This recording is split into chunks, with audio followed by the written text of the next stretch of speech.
Until on one, I got to remember my process at that time was pretty simplistic. I found that the easiest way for me to phase out and be in this OB state was at 3 o'clock in the morning, go through a couple sleep cycles, and then I'm awake, I'm rested, and I'm totally relaxed. It's absurdly easy, and will be for you if you want to play in that field, is simply to roll out of this. It's so simple, you'd be surprised. Go to 21 and you're there.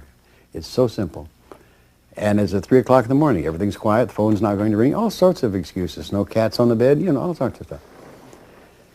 So,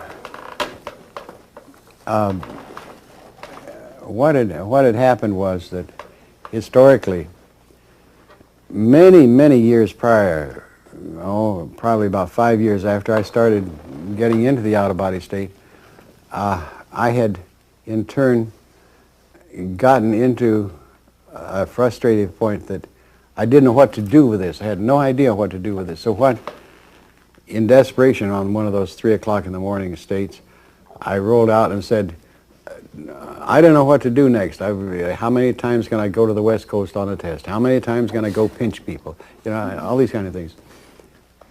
And so I said, total self, you take over. And I'm not knowing, I didn't like the word soul, so I used that to cover whatever it might be.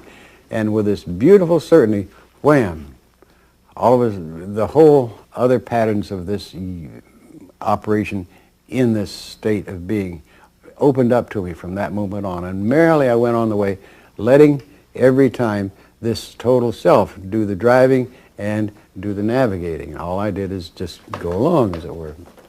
And so that had been going on for years and years and years.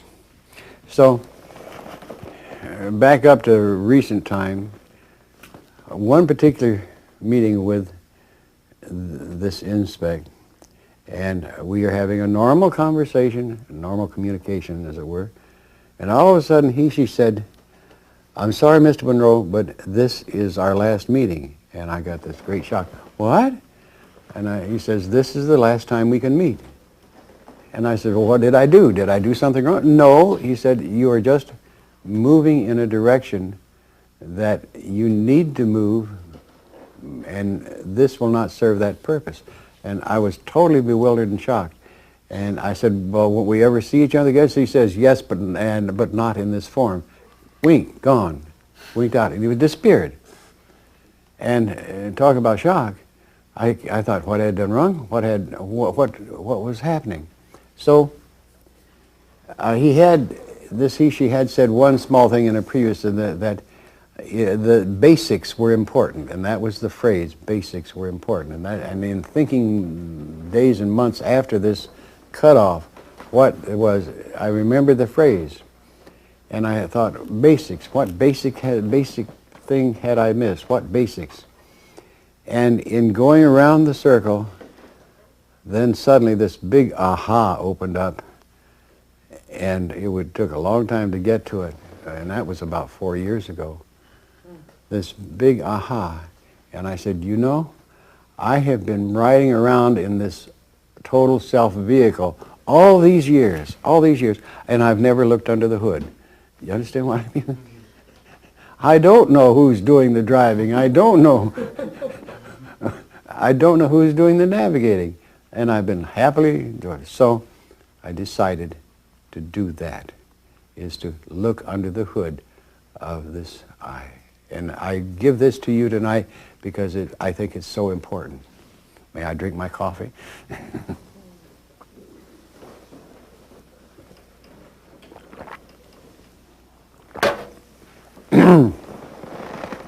Why is this important? Because you're in 21, and this is the opportunity for you to play. We all like the tendency to move outward and perceive externals. One of the key things tonight, that I think you can do is know yourself first.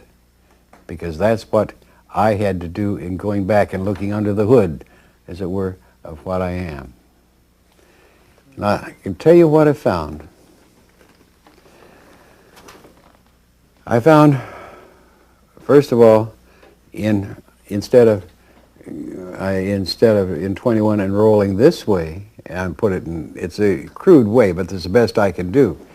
I rolled this way, inside, and moved inward. And it took weeks and months to get this piece by piece knowledge, information, or whatever. But what I began to find, first of all, was a catalog being continually updated on every possible part of me, of my experience, my emotions, my activities, whatever. It was a memory bank, if you want to put it that way, a life history recording of me. And you could go up and down that whole life history and back to when you were a 2-year-old, and the stupid things that you had curiousness of. And I give you a little, I have to be intimate with you because I can't do it any other way. For example, I had always wondered why I was hiding in the bushes as about a 2-year-old or 3-year-old at my grandmother's house. So I went down the line to find out what really happened, and it was very amusing. I didn't want to go in the house because I had a faces in my pants.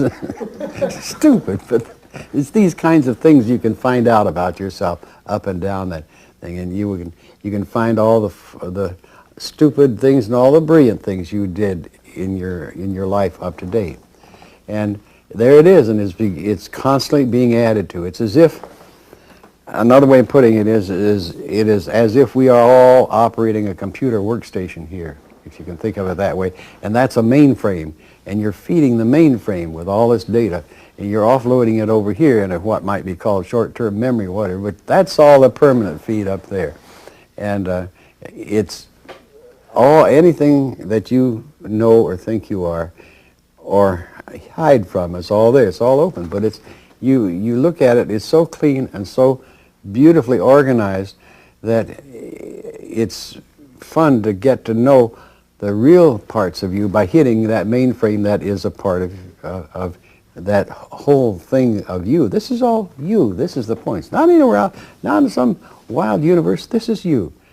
Moving inward to that, there was another layer, which is a busy place, as it were, and I watched with great amusement that it is an emotional layer, and this is a layer of all the emotions you're constantly accumulating, and there's a mechanism that's shoveling them off somewhere, like this, joink, joink, joink. It's like a conveyor belt that's throwing it out this way while your life is dumping it in here. It's very interesting. And I found out later, of course, that's the way it looks, but it's actually sorting it out and classifying the different types of emotion. So then moving, and it took a long time to get past these fascinating things. And then there is this intellectual level, layer, and getting into that, and that was a lot of familiar things, but there again, it was knowledge that I had no knowledge I had that information, which is fascinating. And totally, and I spent weeks and months in there. It's, again, like a system of cataloging.